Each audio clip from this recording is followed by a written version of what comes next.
Hello everyone. Welcome back to the video on my Tribulation Force channel. So I'm going to continue reading the first book of Left Behind series, Left Behind, by Tim LaHaye and Jerry B. Jenkins, on page 283, chapter 16. Let's continue then.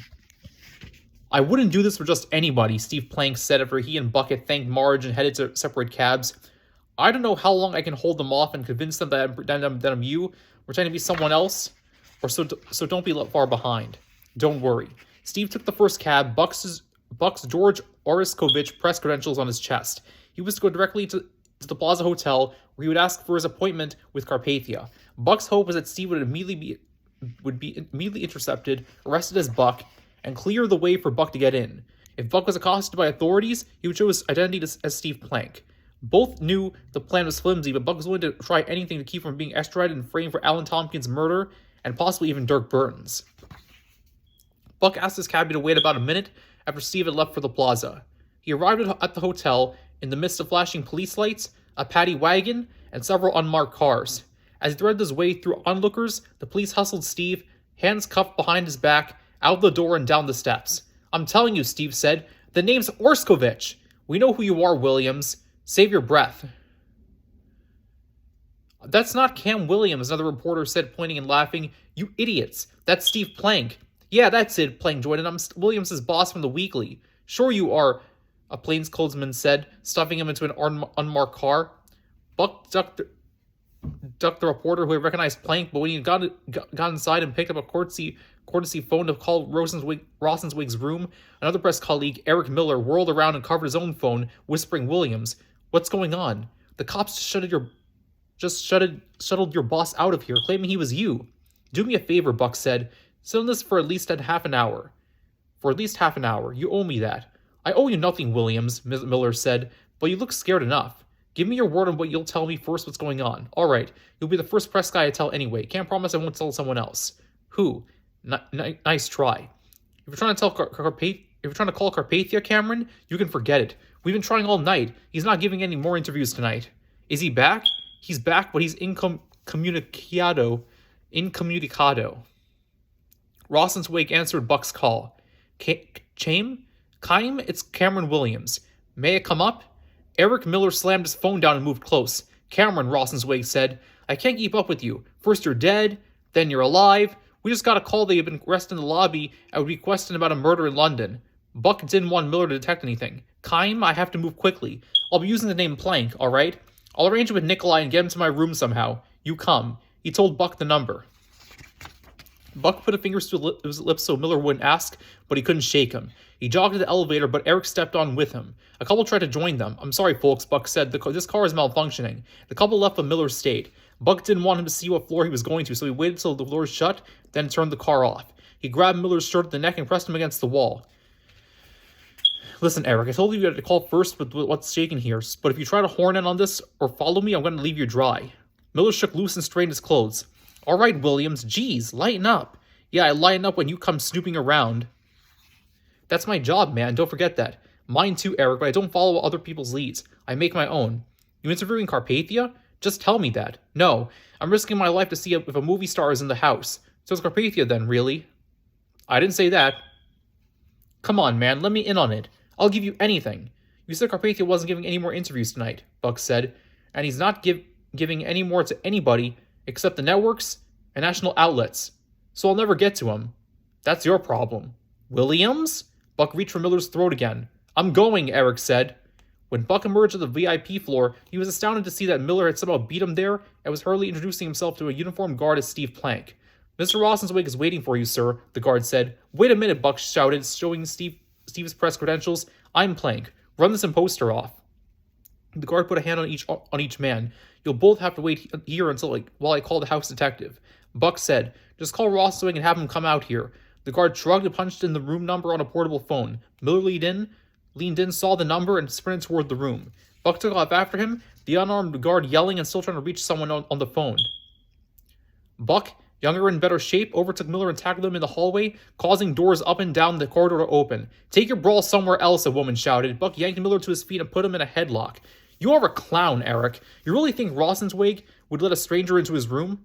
I can sweet-talk my way into my way into anywhere, Buck, and you know you would do the same thing. Problem is I already did. Now beat it. The guard caught up with them. Dr. Rosenzweig will be out in a minute. I have just one question for him, Miller said. No, you don't, Buck said. He turned to the guard. He doesn't. Let the old man decide, the guard said, just as suddenly stepped aside, pulling Buck and Miller with them to clear the hall. There, sweeping past them, were 4 men in dark suits, surrounding the unmistakable Nikolai Carpathia. Excuse me, gentlemen, Carpathia said. Pardon me. Oh, Mr. Carpathia, sir. I mean President Carpathia, Miller called out. Sir, Carpathia said, turning to face him. The bodyguards glowered. Oh, hello, Mr. Williams, Carpathia said, noticing Buck. Or should I say Mr. Orskovich? Or should I say Mr. Plank? The interloper stepped forward. Eric Miller from Seaboard Monthly. I know it well, Mr. Miller, Carpathia said, but I am late for an appointment. If you will call me tomorrow, I will talk to you by phone. Fair enough? Miller looked overwhelmed. He nodded and backed away. I thought you said your name was Plank, the guard said, causing everyone but Miller to smile. Come on in, Buck, Carpathia said, motioning him to follow. Buck was silent. That is what they call you, is it not? Yes, sir, Buck said, certain that not even Rosenzweig knew that. Rayford felt terrible about Hadi Durham. Things couldn't have gone worse. Why hadn't he just let her work his flight? She had been none the wiser, and he could have eased into his real reason for inviting her to dinner Thursday night. Now he had spoiled everything. How to get to Chloe now? His real motive, even for talking with Hadi, was to communicate to Chloe. Hadn't she seen enough yet? Shouldn't he be more encouraged by her insistence on replacing the stolen videotape? He asked if she wanted to go to New York with them for the overnight trip. She said she'd rather stay home and start looking into the taking classes locally. He wanted to push, but he didn't dare. After she had gone to bed, he called Bruce Barnes and told him his frustrations. You're trying too hard, Rayford, the younger man said. I should think that telling other people about our faith would be easier than ever now, but I've run into the same kind of resistance. It's really hard when it's your own daughter. I can imagine, Bruce said. No, you can't, Rayford said, but it's all right. Chaim Rosenzweig was in a beautiful suite of rooms. The bodyguards were posted out front, while Carpathia invited Rosenzweig and Buck into a private parlor for a meeting of just the three of them. Carpathia shed his coat and laid it carefully across the back of a couch. Make yourselves comfortable, gentlemen, he said. I do not need to be here, Nikolai, Rosenzweig whispered. Oh, nonsense, Doctor, Carpathia said. You do not mind, do you, Buck? Not at all. You do not mind my calling you Buck, do you? No, sir, but usually it's just people at your magazine. Yes, I know. They call you that because you buck the traditions and the trends, the traditions and the trends and the conventions, am I right? Yes, but how? Buck, this has been the most incredible day of my life. I have felt so welcome here, and the people have seemed to be so receptive to my proposals. I am overwhelmed. I shall go back to my country a happy and satisfied man, but not soon. I've been asked to stay longer. Did you know that? I heard. It is amazing, is it not, that all those different international meetings here, right here in New York, over the next few weeks are all about the worldwide cooperation in which I am interested? It is, Buck said. I've been assigned to cover them. Then we'll be getting to know each other better. I look forward to that, sir. I was most moved at the UN today. Thank you. And Dr. Rosenzweig has told me so much about you, and as he has told me so much about you. There was a knock at the door. Carpathia looked pained. I had hoped he would not be disturbed, but Rosenzweig rose slowly and shuffled to the door and a subdued conversation. He slipped back to Buck. We'll have to give him a couple of minutes, Cameron, he whispered, for an important phone call. Oh no, Carpathia said. I will take it later. This meeting is a priority for me. Sir, Rosenzweig said, begging your pardon, it is the President. The President? Of the United States.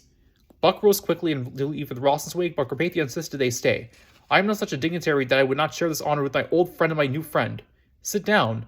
They sat and he pushed the speaker button on the phone. This is Nikolai Carpathia speaking. Mr. Carpathia, this is Gerald Fitzhugh. Mr. President, I'm honored to hear from you. Well, hey, it is good to have you here. I appreciate your note of congratulations on my presidency, sir, and your media recognition of my administration. Boy, that was a heck of a thing, how you took over there. I wasn't sure what had happened at first, but I don't suppose you were either. That's exactly right. I'm still getting used to it. Well, take it from a guy who's been in the saddle for 6 years. You don't ever get used to it. You just develop calluses in the right places, if you know what I mean. Yes, sir. Listen, the reason I called is this. I know you're going to be here a little longer than you expected, so I want you to spend a night or two here with me and Wilma. Can you do that? In Washington, right here at the White House. That would be such a privilege. But if somebody talked to your people about the right time, but it's got to be soon because Congress is in the session, and I know they'll want to hear from you. Carpathia shook his head, and Buck thought he seemed overcome emotionally. I would be more than honored, sir. Speaking of something that was a heck of a thing, your speech today in your interview tonight, well, that was something. Look forward to meeting ya. The feeling is mutual, sir. Buck was only a little less overcome than Carpathia and Rosenzweig. He had long since lost his all of U.S. residents, especially this one, who insisted on being called Fitz. He had done a Newsmaker of the Year piece on Fitzhugh, Buck's first, Fitz's second. On the other hand, it wasn't every day that the president called the room in which you sat. The glow of the call seemed to stay with Carpathia, but he quickly changed the subject.